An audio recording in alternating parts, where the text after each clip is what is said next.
अब बात बंगाल की नाव कला की कर लेते हैं, जिस पर देखिए कल तक संकट के बादल मंडराए हुए थे, लेकिन कलाकारों ने इस कला को फिर से संजोने का बीड़ा उठाया, इसको जीवित करने की कोशिश है और आज ये नाव कला फिर से अपने पुराने रंग रोगन में नजर आ रही है। हावड़ा के कुछ कलाकार इस काम को अंजाम देने में लगातार जुटे हुए हैं। कैसे चल रहा है प्राचीन कला को बचाने का ये मिशन, ये सिलसिला, अब जरा इसकी तस्वीरें देख लीजिए। तो ये बहुत इम्पोर्टेंट है हिस्टोरिकली। बंगाल का बहुत पुराना नाव है। बंगाल की प्राचीन नाव कला अब एक बार फिर जीवित हो रही है। नाव बनाने की जो कला लुप्त हो चुकी थी, उसे एक नई जिंदगी देने की कोशिश की जा रही है। लगभग एक सदी पहले जो ओझल हो गई थी, उसे नया जीवन देने की मुहिम रंग लाने लगी है। बंगाल में नाव बनाने का काम लगभग खत्म हो चुका था, लेकिन अब एक बार फिर से उसे नया जीवन मिल रहा है। बंगाल की ये खास नाव है छोट। एक समय हुआ करता था जब बंगाल की खाड़ी या फिर समुंदर के लहरों के साथ टक्कर लेने वाला एक ही नाव था, छोट। लेकिन समय के साथ इसका इस्तेमाल कम होने लगा, लेकिन लोग इसे बनाने की तकनीक को ना भूले, इसलिए फिर से इसे तैयार किया जा रहा है।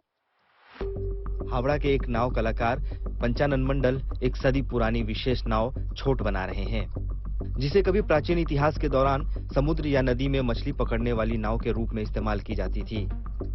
वक्त के साथ वो ओझल हो जरूर गई, लेकिन अब नाव कला गुजरात से लेकर लंदन तक के म्यूजियम की शान बढ़ाने को तैयार है।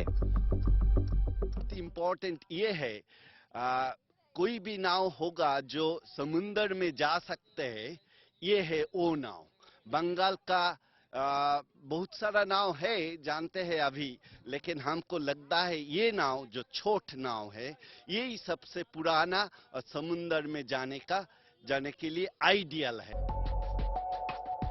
ब्रिटिश और भारत सरकार के एक खास प्रोजेक्ट के तहत इस खोई हुई कला को नया जीवन देने की तैयारी की जा रही है, या कहें कि इतिहास को एक बार फिर से दोहराने की कोशिश हो रही है। नाव के निर्माण का काम अक्टूबर में शुरू हुआ था, जो लगभग पूरा हो चुका है। এটা ধীরে ধীরে হারিয়ে যাওয়ার কারণে এখন আমাদের গাঙে চড়া হয়ে গেছে। চড়া হওয়ার জন্য এই নৌকোতে একটু জল বেশি লাগে এবং চড়া হওয়ার জন্য যদি কোনো মুহূর্তে লেগে যায় উনি পাল্টি। नाव बनाने की ये खास कला आम लोगों का भी उत्साह बढ़ा रही है। जैसे जैसे नाव का काम पूरा होता जा रहा है, उसे देखने वालों की भीड़ भी बढ़ती जा रही है। हाँ, ये बहुत सुंदर है जी हाँ। फोटो वो भी लिए होंगे आपने? है। हमें बस यही पता है कि ये नाव बहुत पुराना है और शायद ये आखिरी बार हो रहा है कि ये नाव तैयार हो रहा है। छोट एक खास तरह की वी आकार वाली नाव है, जिसका निचला हिस्सा शुरू से अंत तक एक चौड़ा और मोटा तख्त होता है। इस तरह नाव का तल बनाया जाता है। लकड़ी के तख्तों को वी आकार में लगाया जाता है, ताकि भारी लहरों में भी नाव पानी में स्थिर रह सके। वक्त के धूल के गुबार में गुम हो चुकी ये कला अब दोबारा जिंदा हो रही है।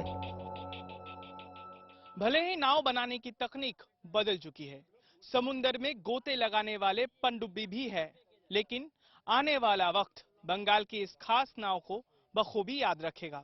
कैमरा पर्सन किरणजीत दास के साथ ऋतिक, GNT के लिए।